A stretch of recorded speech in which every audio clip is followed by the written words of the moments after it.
When Jasmine Crockett confronted Lauren Boebert over a viral video of vaping and groping during a live performance of Beetlejuice, the hearing room didn't just react, it erupted.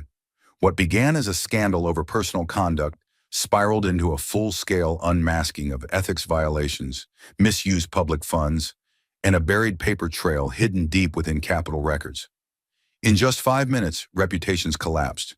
Millions watched Boebert walk out in silence, and the balance of power shifted under the quiet force of one woman's resolve.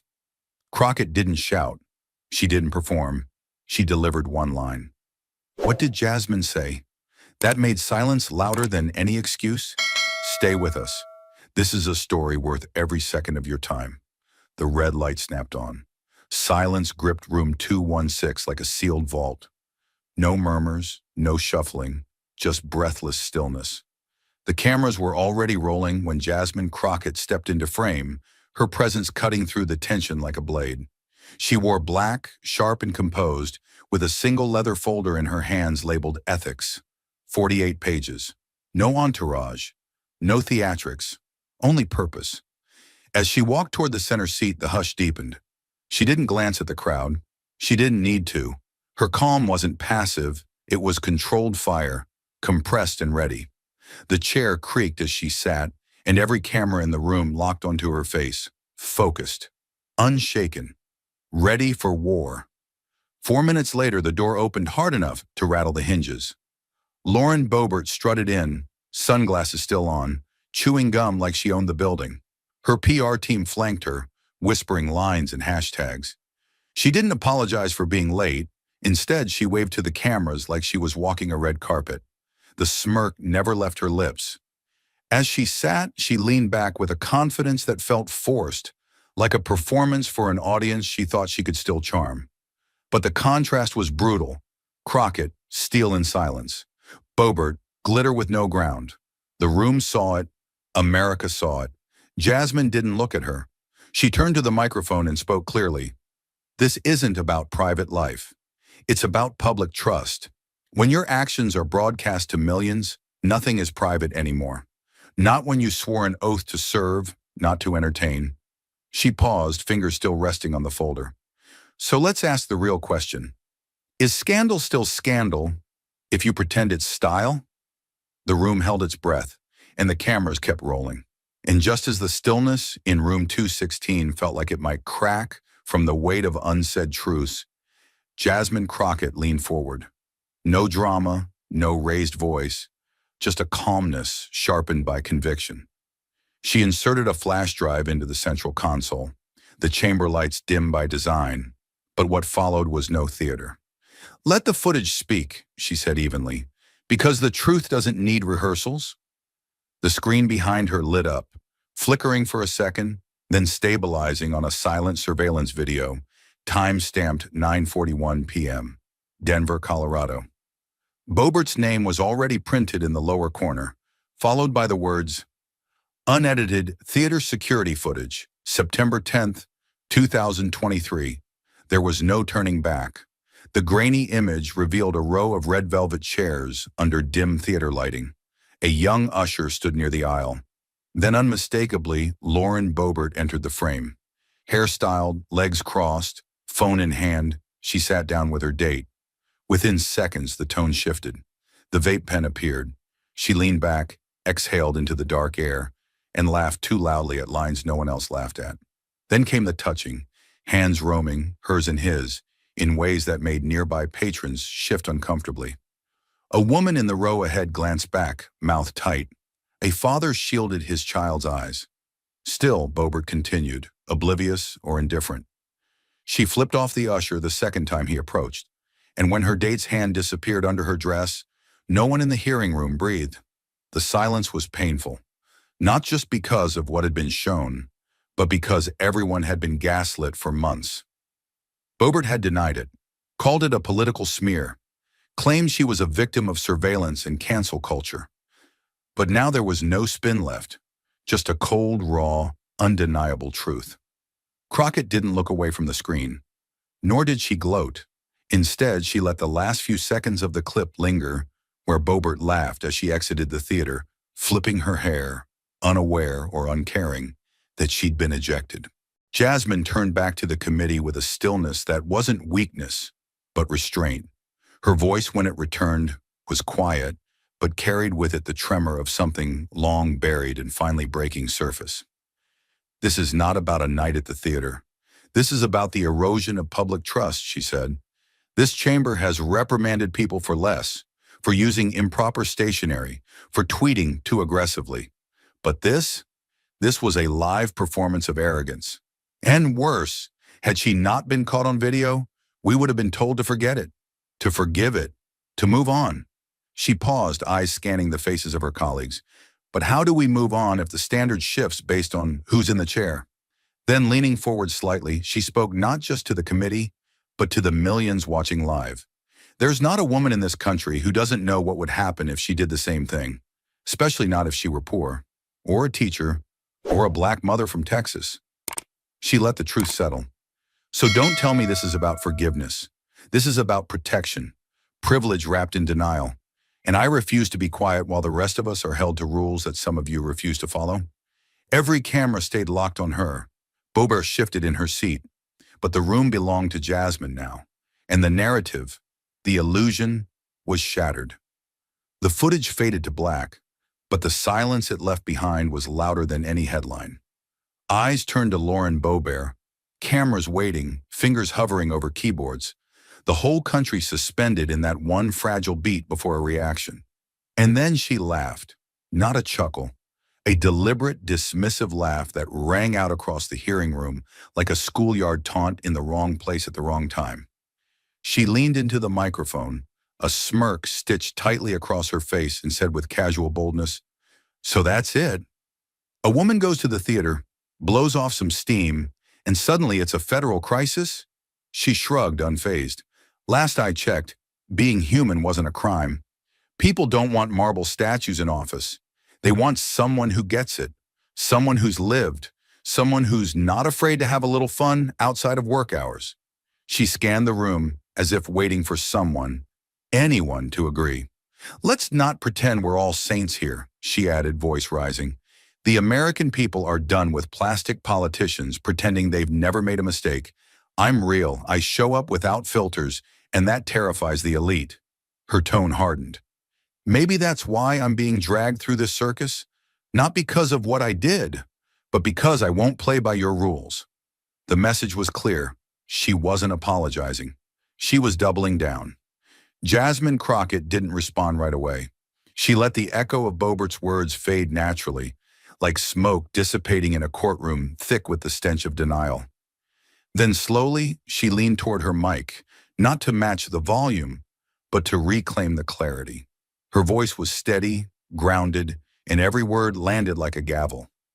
"Congresswoman Boebert," she said, "you weren't pulled into this room because you had fun. You're here because you broke trust. Public trust." Her eyes never left Boebert's. "Don't mistake scrutiny for suppression. When you sit in that chair, when you swear to represent the people, you don't get to shrug off your actions as after-hours behavior. There are no off-hours when you're paid by taxpayers and seen by their children." She paused just long enough to let that truth settle across the stone faces of the committee. Being real is not the problem, but using that as a shield to justify disregard, that's the danger. You didn't just vape in a theater, ma'am.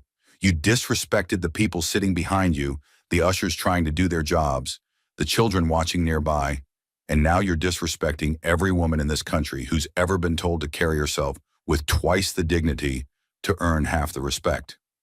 Her voice dropped, lower but clearer than before. "Don't confuse charm with character. Don't confuse visibility with accountability. And please, don't confuse being watched with being victimized." She folded her hands atop the folder once more. "Because the people who sent us here didn't vote for theater. They voted for service. And service requires more than a seat. It requires standards."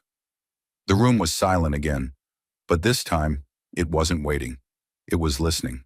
The silence in the room was thick. Not the kind that asks for peace, but the kind that holds its breath before something breaks. Jasmine Crockett didn't look away. Her voice, when it came, was clear, calm, and cutting in its honesty. This isn't about judging you for being a woman, Lauren, she began, her tone sharp as glass but steady as stone. It's about the damage that happens when someone in your position forgets who else they represent. She didn't raise her voice because she didn't need to. The truth she carried did all the lifting. You may think your actions only reflect on you, but they don't.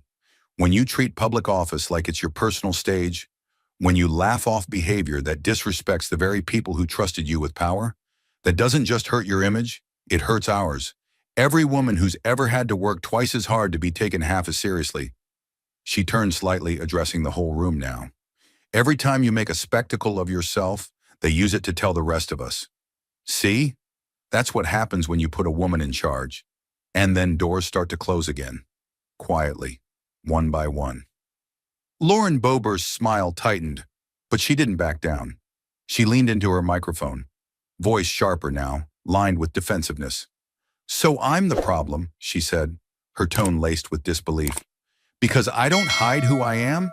Because I won't pretend to be someone I'm not just to fit into your idea of what's respectable? That's not progress, that's control. Women like us should be free to express our personalities. I don't believe women need to act like men to lead. I believe we need to stop apologizing for being ourselves. She straightened in her seat, eyes bright and unflinching. You can talk about dignity all you want, but I'm done playing by rules designed to keep us in a box. I don't owe anyone a performance of perfection. The people who elected me didn't ask for that. They asked for someone real.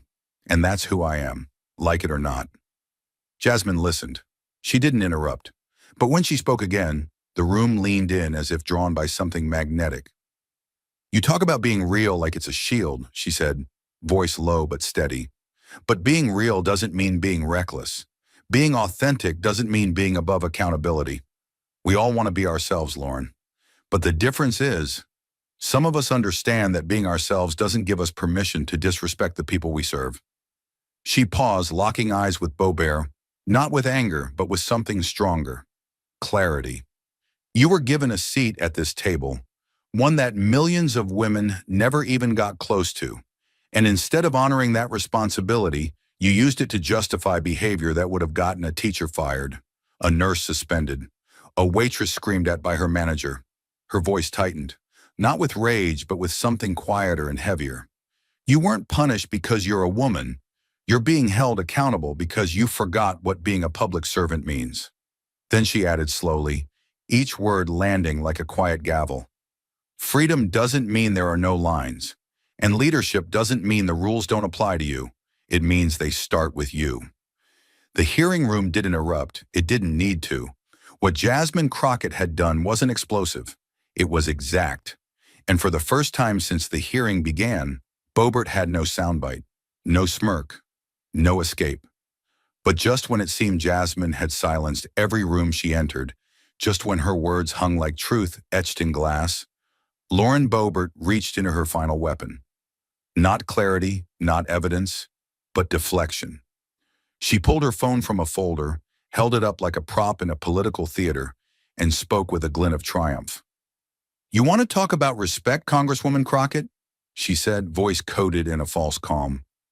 Maybe you should hear what your own colleagues say about you when you're not in the room. Without waiting for permission, Boebert tapped the screen. The chamber's audio system picked up the signal, and suddenly a male voice, unmistakably familiar, filled the room. It was grainy, private, but horrifyingly casual. Look, Jasmine's a firecracker, too damn aggressive, too black, too loud, too full of herself. She forgets who she's talking to sometimes. The voice laughed, dry and dismissive, like it wasn't even worth considering whether she might hear it. I mean, she plays the race card like it's a damn business card. A collective inhale swept through the hearing room. No name had been spoken, but everyone knew who the voice belonged to. Representative William Dalton, senior member of the Ethics Subcommittee, a man who just this morning had shaken Jasmine's hand with a polished smile and said, "You're a rising star." Now that same man had been caught reducing her to nothing more than a list of stereotypes, spoken not in anger, but in comfort, not shouted, but whispered where he thought it was safe. And that made it worse. Cameras zoomed, mouths fell open. One staffer gasped audibly. But Jasmine didn't speak right away. She didn't need to. She sat still, the way a storm sits before it breaks. Her eyes didn't widen. Her shoulders didn't tense. If anything, she looked like someone who had expected this moment, who had lived in its shadow too long to be surprised by it. Then she spoke. Calm, cold, commanding. "Madam Chair," she said without looking at Boebert, "I move to subpoena Representative William Dalton to testify as a material witness. I also request that the full contents of that recording be entered into the record for public review." Her voice didn't tremble. It cut. No one replied at first. The room was paralyzed, not from protocol, but from the weight of something real finally surfacing. A clerk dropped her pen. Two members looked down at their papers, as if hoping they might disappear. Reporters in the gallery scrambled, trying to capture every second without blinking. The air buzzed, not from technology, but from reckoning. Outside, the rotunda filled with voices. Protesters who had been gathered since morning began shouting over each other, some cheering Jasmine's courage, others defending Dalton with chants about integrity and fake outrage. Hashtags flooded Twitter within minutes. "She heard it anyway." "Dalton tapes. Crockett deserves better." Inside, Jasmine sat still, again not because she was calm, but because she had spent her entire career learning to look calm in rooms that didn't want her in them. Her silence now was a kind of resistance. It said, "This is the part where you expected me to shrink. Instead, I'm waiting for you to catch up to the truth."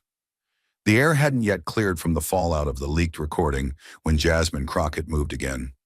Quietly, deliberately, with the steady hands of someone not just making a point, but delivering a reckoning.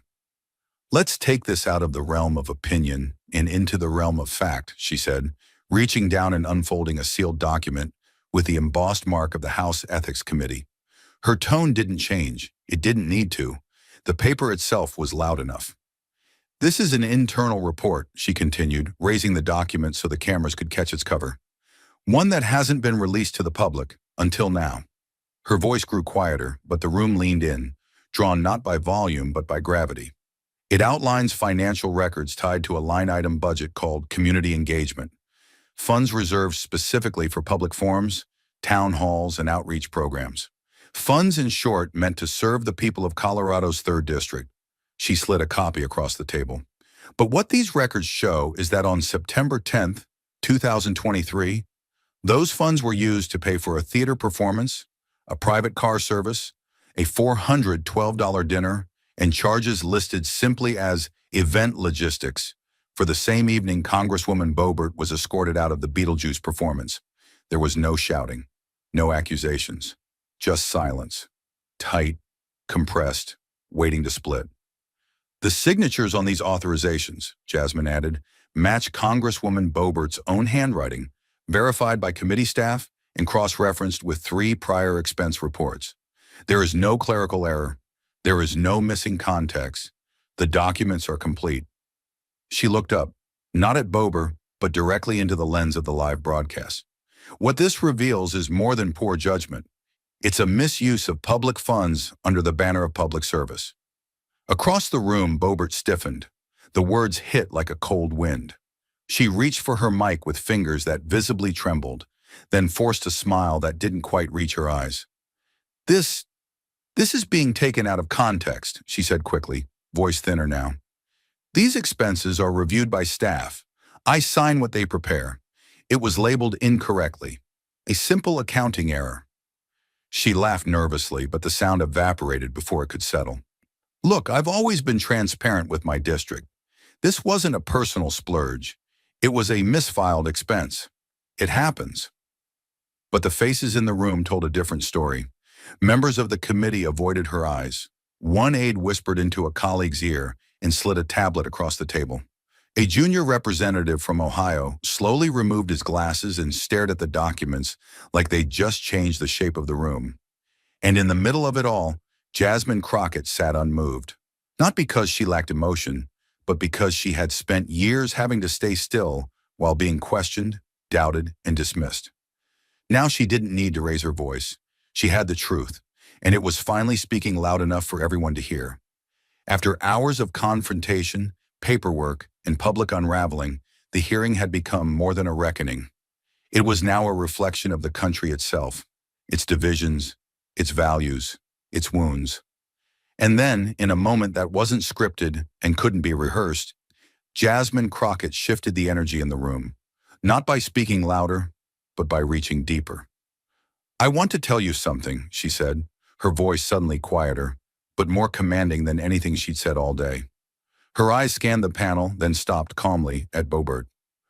"Not about policy, not about theater tickets or receipts, about my mother." The room, already still, seemed to tighten in on itself. "She worked at a small community theater in Oak Cliff, Texas," Jasmine continued. "She served drinks during intermissions, cleaned up gum under seats, washed costumes when they ran short on staff. She wasn't powerful. She didn't have a title, but she had principles that were carved into her backbone." Jasmine's voice did not tremble. It carried weight, but not decoration, like a memory pressed so deep it had become steel.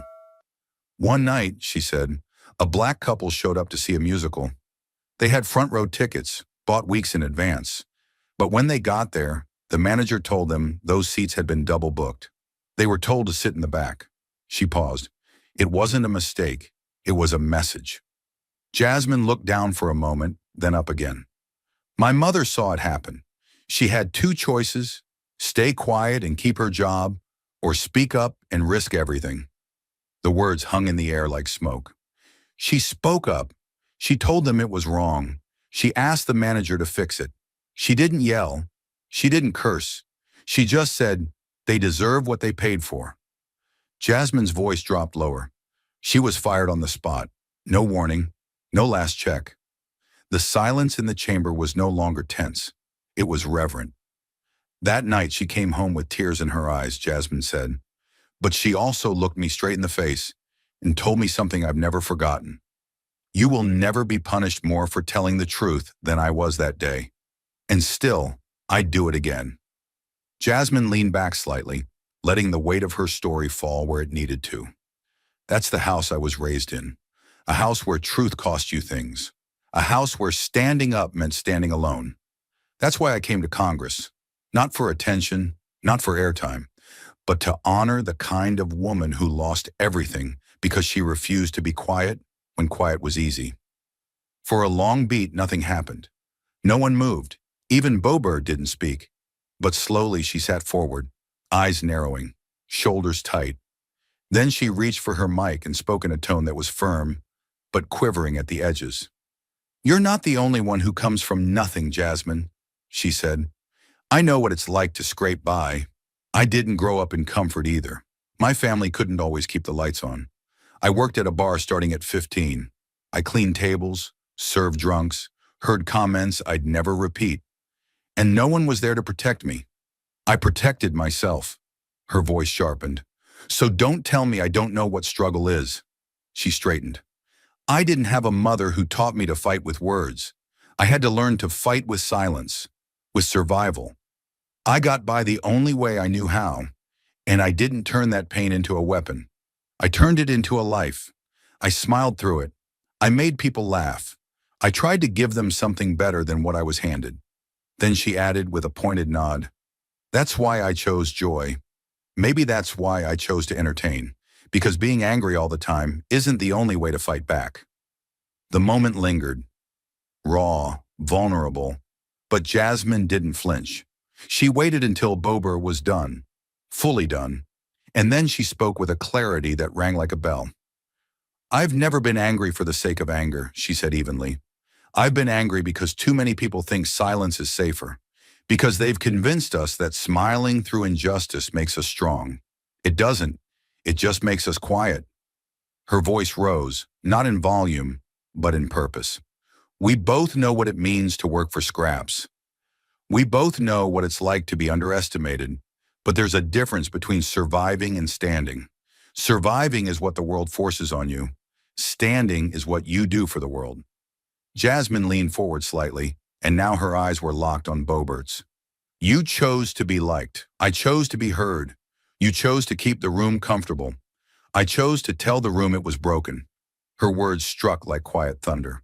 "We're both daughters of struggle, But only one of us decided that struggle should stop with us. The silence that followed wasn't dramatic. It was honest. It was the sound of two lives diverging in real time, with everyone watching. And for the first time that day, it wasn't the evidence, or the footage, or the scandal that held the room. It was the truth, unvarnished, lived, unequal, and undeniable. No one clapped. No one needed to. Because in that moment, the contrast said everything. One woman had risen to power and tried to entertain her way through it. The other had carried the weight of injustice and walked straight into its fire. And somehow she was still standing. And just as the room began to absorb the depth of what had just passed, the fire and frost of two opposing lives, a voice rose from the right side of the chamber, firm, flat, and unmistakably tactical. "Madam Chair," the man said, standing. It was Representative Clay Matherson, the third-ranking Republican on the House Ethics Committee. Silver hair, flag pin on his lapel, and a voice that had silenced rooms for decades. "I believe we've indulged this line of inquiry long enough." The room stirred. The cameras turned. Matherson wasn't shouting, but everyone knew what he was doing. He was executing the oldest maneuver in Washington. Shut it down before it gets too real. "With respect," he continued, "this hearing has clearly veered into the realm of the personal.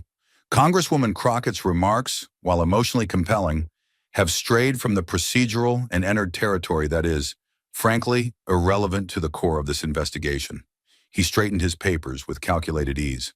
"We are here to evaluate conduct, not character assassinations masquerading as storytelling." For a split second, the words hung in the air like a gavel slammed too soon. All eyes turned to Jasmine. They expected her to bristle, to object, to defend herself, maybe even lash out. But instead, she did something infinitely more dangerous. She smiled, not wide, not forced, a quiet, knowing smile, the kind you wear when you've been underestimated one time too many. She reached slowly into the same leather folder that had already gutted this hearing, with receipts, signatures, and memory. Then, with complete calm, she pulled out a single sheet of paper, thick, off-white, stamped in gold ink at the top. The camera zoomed, the air caught in a collective breath. "I appreciate the gentleman's concern for decorum," Jasmine said, voice steady as steel. "But since we're returning to procedure, I'd like to enter into the record a document accepted by the House Integrity Commission at 8:42 a.m. this morning."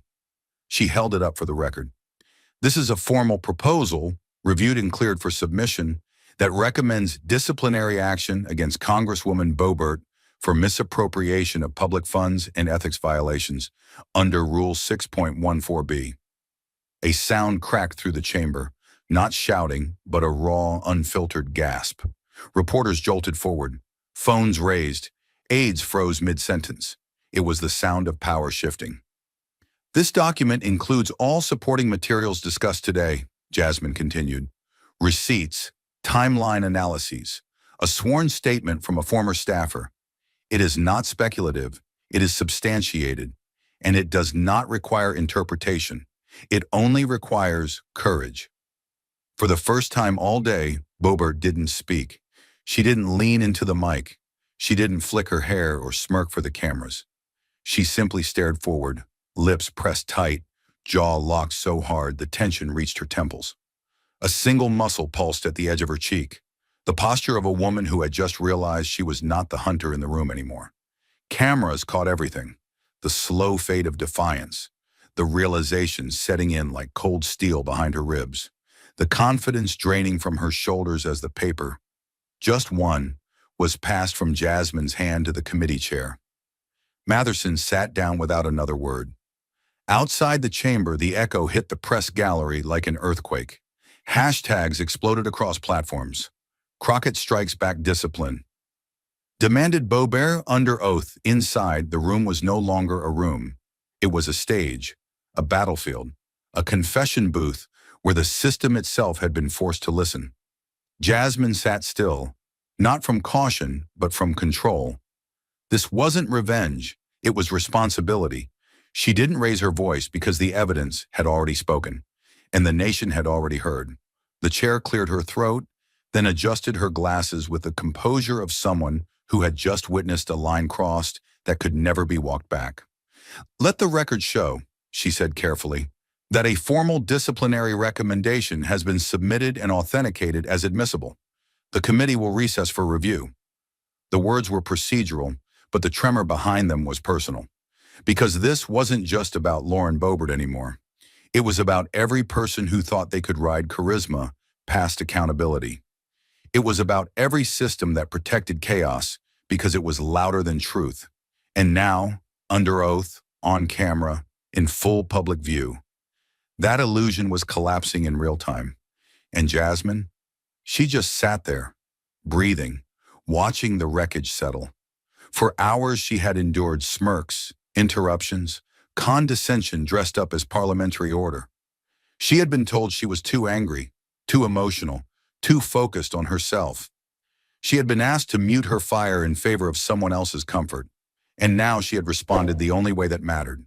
With proof, with precision, with grace that didn't flinch when it was insulted. The hearing wasn't over, but the narrative was. Because in a room built to silence her, Jasmine Crockett had done the one thing no one could stop. She changed the story. And this time it wasn't going to be rewritten. The room had shifted, not just in tone, but in balance. Like a tightrope that had suddenly frayed beneath someone's feet, and everyone could see it happening in real time. Boebert sat stiff in her chair, arms crossed so tightly it looked more like a defense mechanism than defiance. Her jaw, once quick with retorts, was clenched now. The bravado had drained from her shoulders, replaced by something colder, something closer to fear. The document from the Integrity Commission still sat on the table, its gold seal catching the light like a warning. But Jasmine Crockett didn't look at it anymore. She didn't need to. That part of the story had already been written, signed, sealed, and entered into the public record. Now the only thing left was the question, not of evidence, not of politics, but of conscience. Jasmine sat perfectly still, her eyes steady and unblinking, locked on Boebert across the aisle. The hearing room, which had swelled with noise and reaction just minutes ago, had gone still again. Not by command, but by instinct. Everyone knew this was the end of something. And then Jasmine leaned into the microphone. One last time. Her voice didn't rise, it didn't perform. It was level, intimate, like a truth whispered through a closed door that someone on the other side had no choice but to hear. "Congresswoman Boebert," she said quietly, "do you believe the American people deserve integrity that doesn't need to be explained?" It wasn't a trap. It was a mirror. There was no accusation in her tone, no anger, just a question that refused to blink. For a few long seconds, Boebert didn't move. Her eyes darted, not at Jasmine, but at the cameras, the committee chair, the aides scribbling notes with hands that suddenly seemed too loud. She opened her mouth slightly as if about to speak, but no words came. And then she stood. She didn't excuse herself. She didn't object. She didn't even look back. She simply pushed the chair away, rose to her feet, and walked out. The leather seat creaked behind her like an afterthought. Her heels echoed across the hardwood in a rhythm that sounded less like defiance and more like retreat. The cameras followed, panning quickly to catch her face, but she kept it turned just enough to stay unreadable. The gallery watched her go in total silence. Outside, the hallway lights flickered off the polished floor.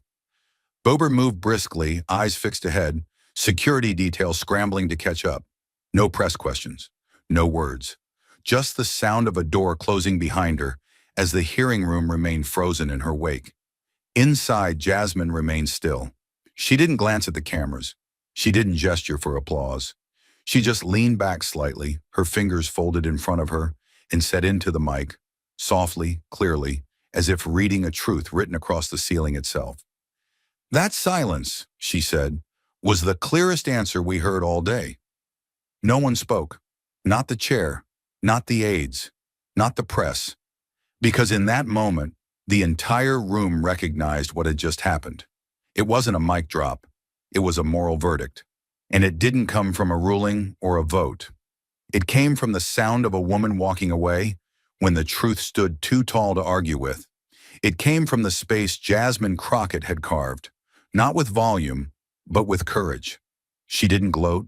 She didn't grin.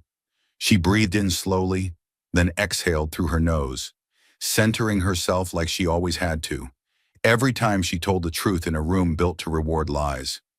Because Jasmine knew that power never leaves quietly. It either crumbles or it escapes. And what just happened was escape. The committee chair finally broke the silence, her voice shaky from trying to sound composed. Let the record reflect that Congresswoman Boebert has left the chamber without response. She looked over at Jasmine, and for the first time, there was no political calculation in her eyes. Just something closer to respect. Reporters in the gallery were already typing headlines. Cameramen whispered into headsets. Staffers exchanged glances that said, "This is bigger than a hearing now." And still, Jasmine said nothing more. She didn't need to. Her question was still echoing, quietly, powerfully, across Capitol Hill, into newsrooms, through living rooms, over airwaves. Do the American people deserve integrity that doesn't need to be explained? In the silence that followed, the country had already answered. And so had Lauren Boebert. By leaving, by walking away from the question, by letting absence speak louder than any excuse. And Jasmine, she simply stayed. In her seat, steady, present. Because that's what leadership does. It doesn't storm out when the spotlight turns hot. It doesn't fold when the truth gets uncomfortable. It stands, even when standing alone. And in that moment, across the country, millions watched her do just that, and saw what courage really looks like when it doesn't flinch, when it doesn't shout, when it simply waits for the truth to do its work. Not loud, but undeniable. Outside room 216, the silence that had blanketed Jasmine Crockett's final words began to ripple. First in whispers, then in waves. What started inside four walls now spilled across the country like a storm breaking through stained glass. It began with a single tweet, a clip of Boebert walking out paired with the words, "She didn't just walk out of a hearing, she walked out on accountability." That video was shared 27,000 times in under an hour. Within 10, it had crossed 1 million. And then came the hashtags: burlesque Boebert, brutal, cutting, inevitable, Crockett for truth, clear, defiant, viral. On TikTok, users spliced Jasmine's final question, "Do the people deserve integrity that doesn't need to be explained?" over footage of historical protests and burning contracts. Teenagers in high school hallways whispered the line like scripture. Veterans commented under YouTube replays, "Finally, a representative who didn't blink." Twitter threads dissected the moment frame by frame. One post compared Boebert's exit to Nixon's final wave. Another overlaid Crockett's steady silence with Nina Simone's Mississippi Goddamn. The platform cracked under the weight of it. On cable news, anchors leaned forward in their chairs as if witnessing history and afraid to blink. CNN's 7 p.m. roundtable led with the headline, "Silence as Admission. Did Boebert just end her career?" MSNBC's Joy Reid looked into the camera and said, "This wasn't a takedown. It was a legal and moral masterpiece." Jasmine Crockett didn't go for applause. She went for accountability. Even Fox, though less charitable, couldn't ignore it. A guest commentator muttered, "If she walks back into a campaign with this kind of momentum, Republicans better pray she never runs statewide." But the commentary wasn't limited to talking heads. It pulsed from living rooms, subway platforms, classrooms, and barbershops. In cities and small towns alike, the hearing ignited something far older than partisanship. Something closer to justice, long delayed and finally spoken aloud. In Durham, North Carolina, a group of retired school teachers organized a last-minute town hall. "We've been told to be patient," one woman said into the mic. "But after watching that hearing, I'm done being patient. I want legislation in Kansas City." A coalition of veterans packed a VFW post to write a joint statement calling for a national code of conduct for elected officials. One man stood up and said, "I wore a uniform for 30 years, and I've never seen courage like what that woman showed today." I don't care what party you're in, when someone stares down power like that and doesn't blink, you follow them. In Atlanta, the state capitol saw its largest civic turnout in 2 years. Citizens lined the marble steps with handmade signs that read, "Not your stage, our house." Ethics is not optional. She spoke. We're ready. And through it all, Jasmine Crockett said nothing. She didn't tweet. She didn't go live. She declined every interview that evening. Her office issued a single statement. The people have heard enough explanations. Let the record and the silence speak. But her silence only amplified the moment, because the public understood what the press had only begun to grasp. Jasmine Crockett hadn't just exposed Boebert. She had exposed the machinery that had protected her, the loopholes, the lowered bars, the quiet allowances wrapped in charisma and dismissed as harmless eccentricities. And the country was done watching the circus. On Capitol Hill, aides scrambled to assess the damage. Lawmakers huddled in private offices, flipping through transcripts like they might change if read fast enough.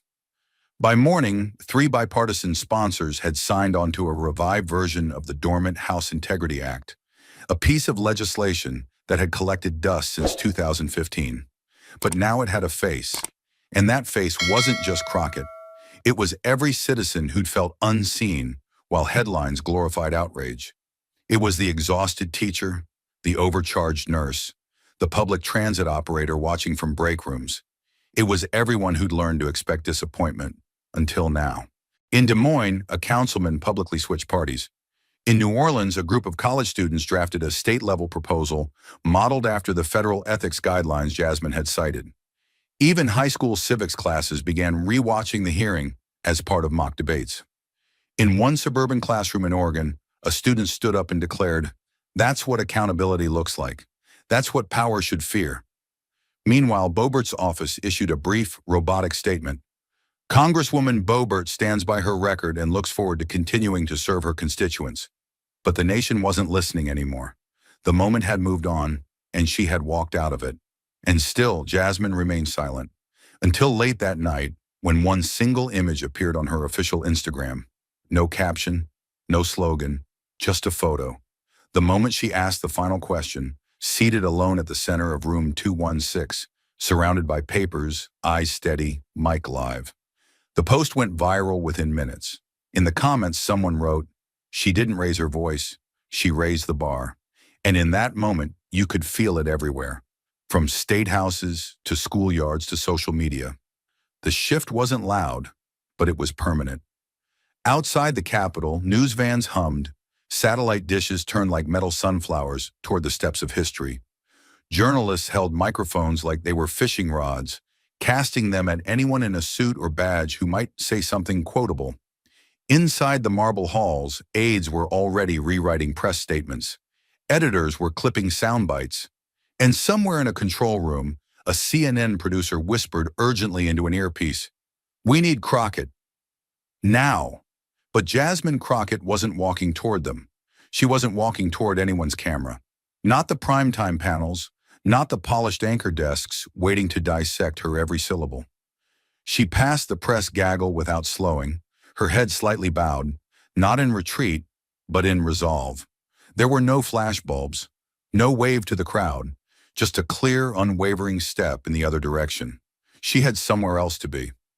Down the hall in a small windowless committee room, 13 law students from Texas were waiting. They hadn't been on anyone's schedule. They hadn't been listed in any press release, but they had driven for over 20 hours to witness the hearing. Some had stood in line for hours just to be turned away and shuffled into the overflow room. They hadn't been promised anything, not access, not attention. What they got instead was a front row seat to something no camera could truly capture. And now Jasmine Crockett was walking toward them. When she entered the room, there were no introductions, just quiet reverence. She didn't ask for silence, but she received it.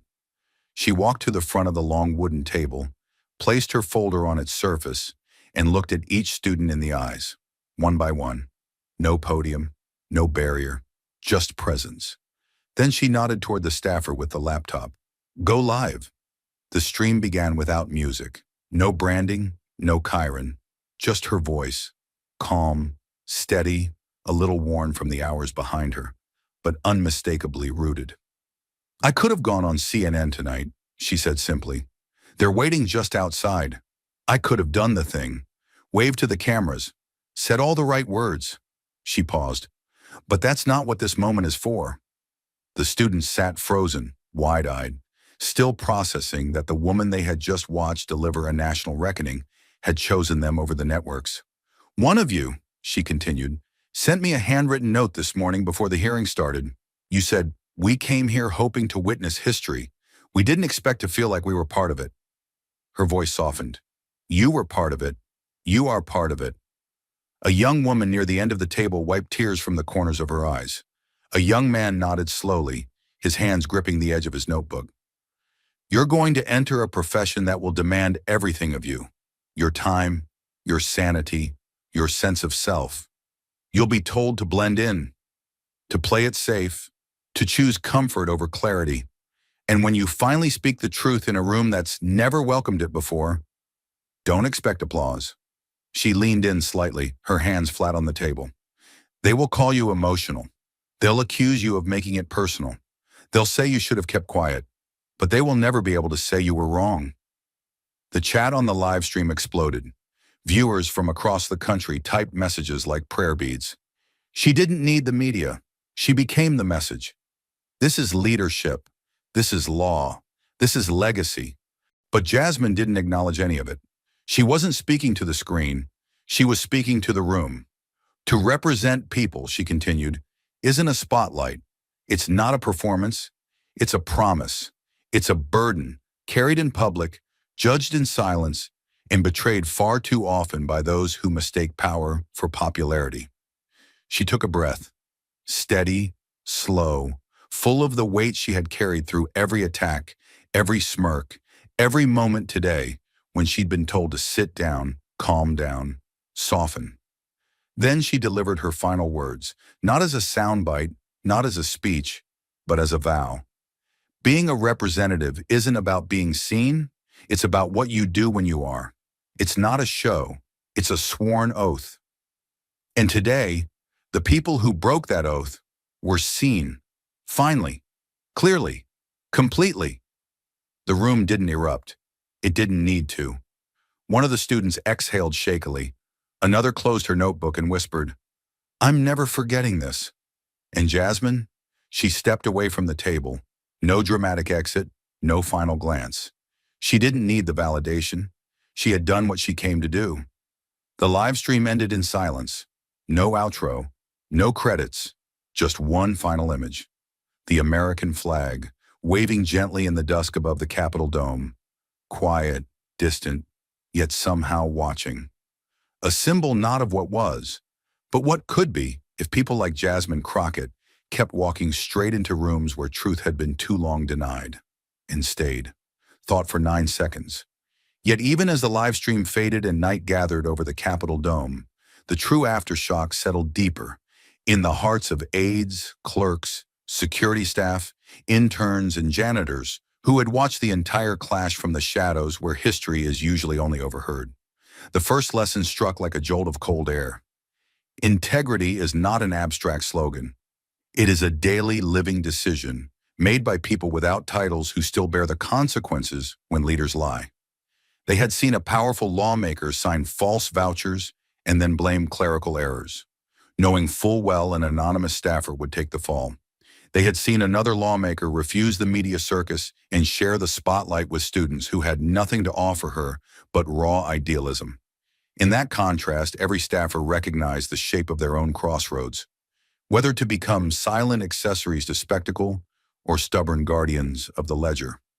One Capitol accountant, watching the hearing replay on a supply room monitor, quietly opened a spreadsheet of pending reimbursements and marked half the entries for audit before anyone asked.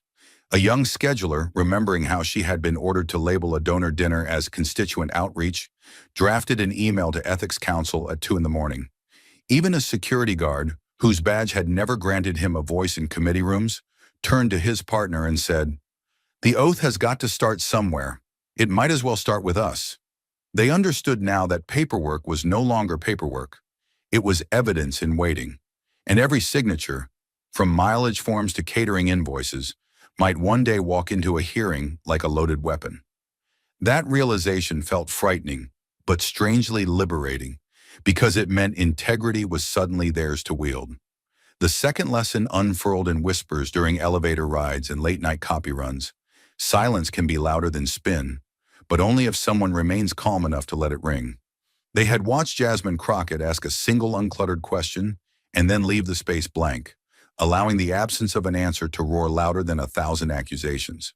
Staffers who had been trained to fill every gap with talking points now rehearsed the art of patience, letting a pause expose dishonesty like film developed in clear water. A communications assistant printed the transcript and highlighted nothing but ellipses, the places where Boebert's words should have been. She tacked that page above her desk as a reminder that truth sometimes blooms in negative space. By morning, interns swapped screenshots of Crockett's poised silence the way younger generations share memes, captioning them, "Masterclass in restraint, lean back, let the facts swing." Their managers noticed and, without memo or mandate, weekly briefings began ending 5 minutes early, inviting staff to reflect instead of react. The building's cadence slowed, but the conversations deepened, and that hush became the new metric of credibility. Integrity, they decided, was not only what you said, it was what you allowed the room to hear when you stopped speaking.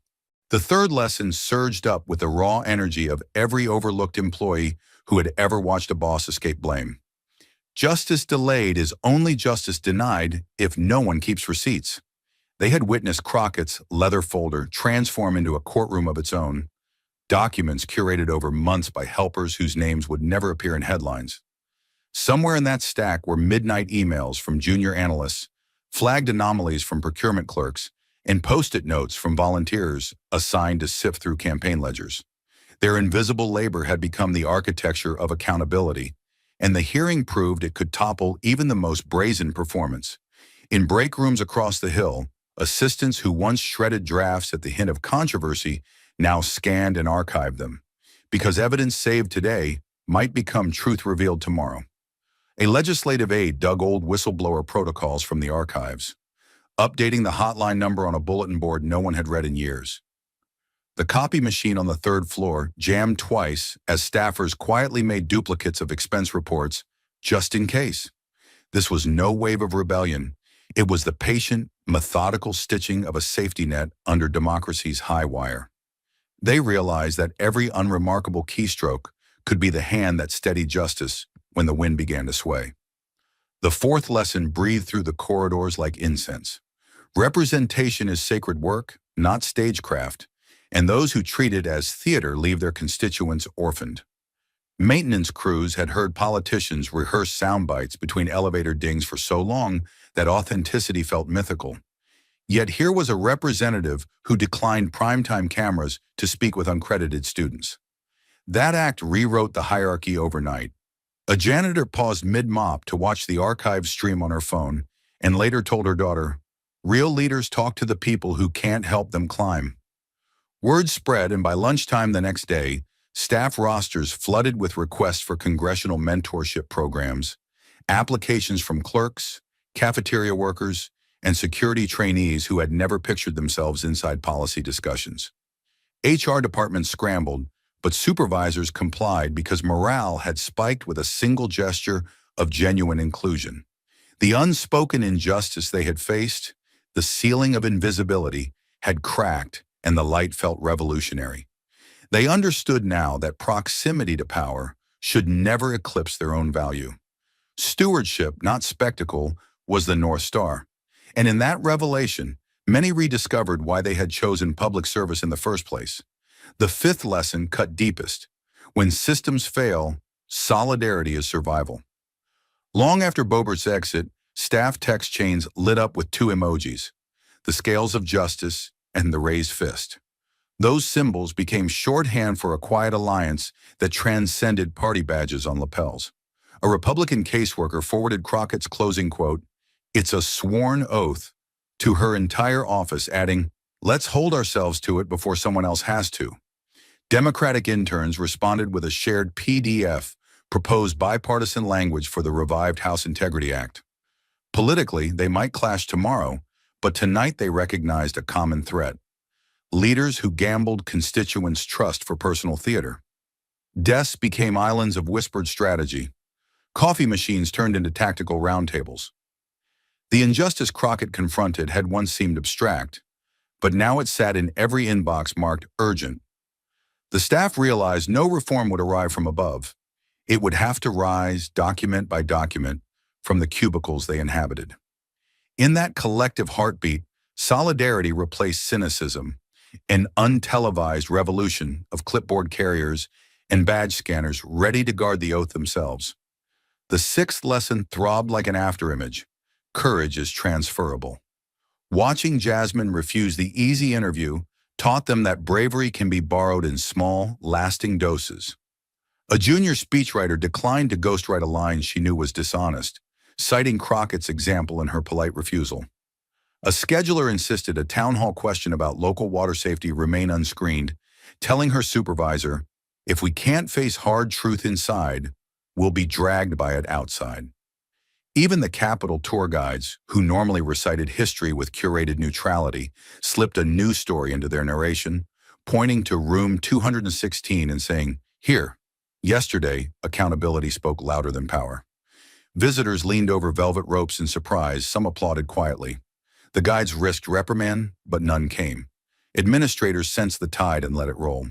In hallways, veteran staffers whispered they had not felt this pulse since landmark votes on civil rights and war powers.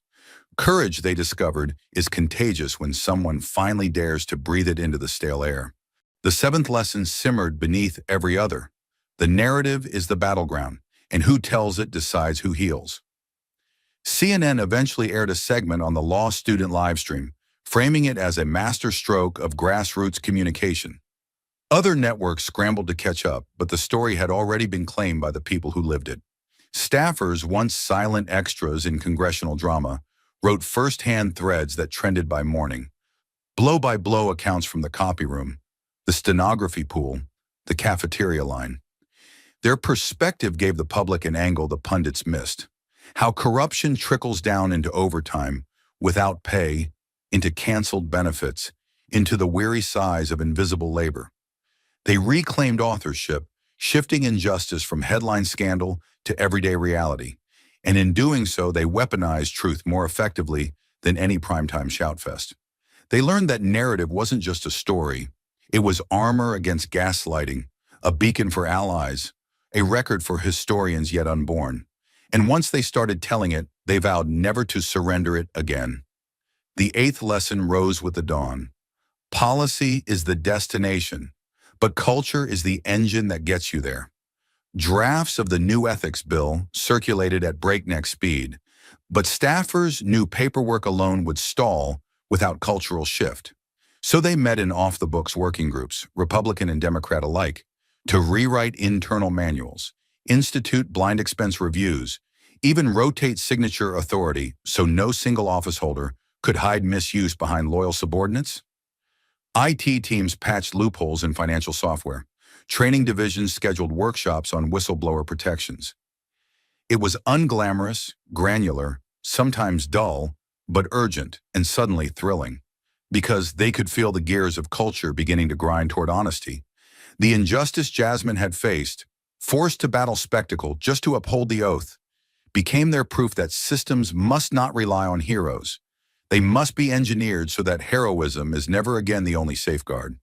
In that labor, staffers discovered purpose potent enough to outlast election cycles. And purpose, once tasted, is difficult to relinquish. The ninth and final lesson lingered like the hush before sunrise. Justice demands guardians who will never be thanked on camera. They had watched a representative turn down one of the largest news platforms in the world to speak instead to a handful of unseen students. It reminded every aide, driver, and security officer that their role, though out of frame, could become the fulcrum of truth when the lights flashed hottest. A custodian sweeping marble steps at dawn paused to watch the flag lift in the wind and whispered, "It's our house, too." That acknowledgement, humble and enormous, settled over the grounds like dew. They realized injustice survives on indifference, but withers under vigilant eyes in unglamorous places. Quietly, they chose vigilance. Quietly, they vowed that the next time someone tried to turn public service into personal cabaret, there would be no backstage left to hide in, because Jasmine Crockett's stand had taught them the simplest, fiercest truth. The oath belongs to all who labor beneath its roof. And now the staff knew, unequivocally, that they were its first and final line of defense. So when morning broke over the Capitol and the flag caught the early light, it was not just fabric meeting wind. It was a reminder to everyone sweeping hallways or drafting memos that integrity is a living promise, kept not by speeches, but by ordinary hands that refused to let it fall. And if those who swept the hallways could become the last guardians of the oath, then what about the rest of us, watching from behind screens, behind keyboards, behind locked front doors? What happens when the echo of truth reaches not just the chamber, but the country it was sworn to serve? What now when silence has been broken and lies have no curtain left to hide behind? This isn't the moment to scroll past. This isn't the time for applause without follow-through. Jasmine Crockett didn't dismantle a culture of corruption just so we could admire the wreckage. She didn't ask a single devastating question so we could go back to pretending politics is a show. That hearing wasn't a performance, it was an alarm bell. And now it's ringing in your direction. You saw what it took.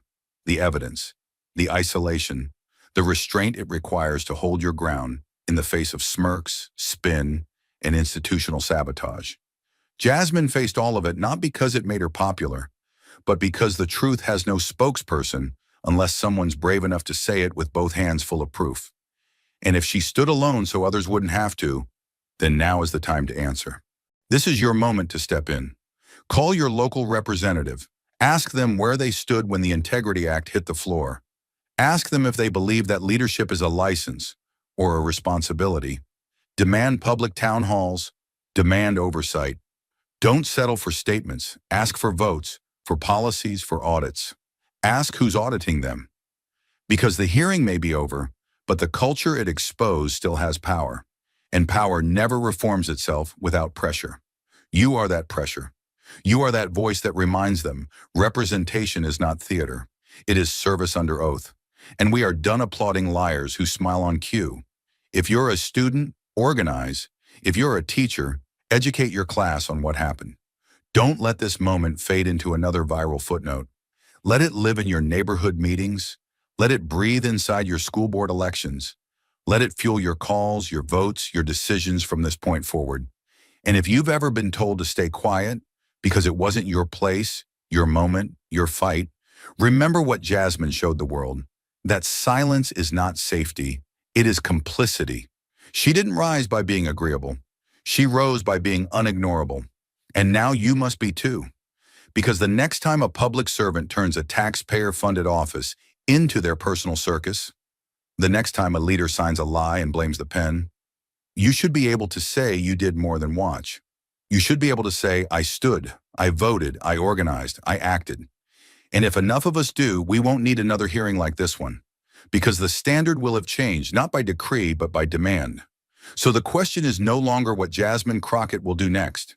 The question is, what will you? Because democracy doesn't belong to those who whisper in marble rooms. It belongs to the ones who answer when the silence calls back. Thank you for watching until this moment and for standing with us on this journey for justice. Your support means everything. Like subscribe and turn on notifications so you never miss what's next. And we'd love to hear your thoughts. Leave a comment below and let us know what moved you most in this story. Together, our voices make a difference.